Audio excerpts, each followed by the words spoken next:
Morning guys. Cuba tak kali ni kita nak pergi mana? Kita nak pergi pasang juga salah satu rumah customer kita. So customer ni rumah dia dekat Eco Forest. Okay, customer ni bilik dia basically sederhana. Bukan besar sangat, bukan kecil sangat.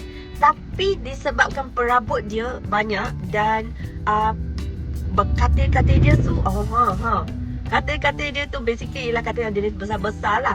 So mostly Ellie suggest dia bilik-bilik terpakai blinds. Master room dia sebab dia ada satu tingkap yang besar panjang. So yang itu Ellie suggest dia guna langsir lah.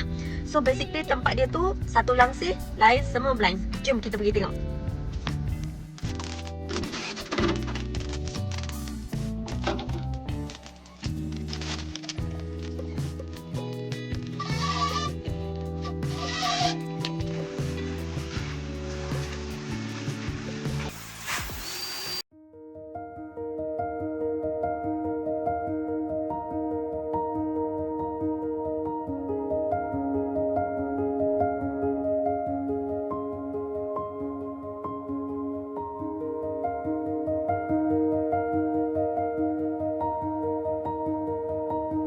So guys, nampak tak result terakhir kita?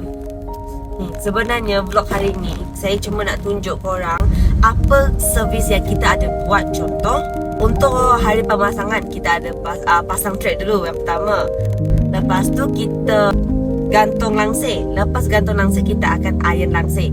Guys, jangan ingatkan iron langsir tu senang ya. Iron langsir sebenarnya susah. Lagipun awak bayangkan, bukan semua tingkap langsir kecil, bukan semua tingkap langsir pendek, tapi kebanyakan langsir tingkap sekarang tinggi dengan panjang. Jadi jika ada ingin nak buat langsir, buat blinds, buat wallpaper ataupun buat apa-apa sahaja, boleh DM kami bila-bila masa. Kita jumpa next project. Bye bye.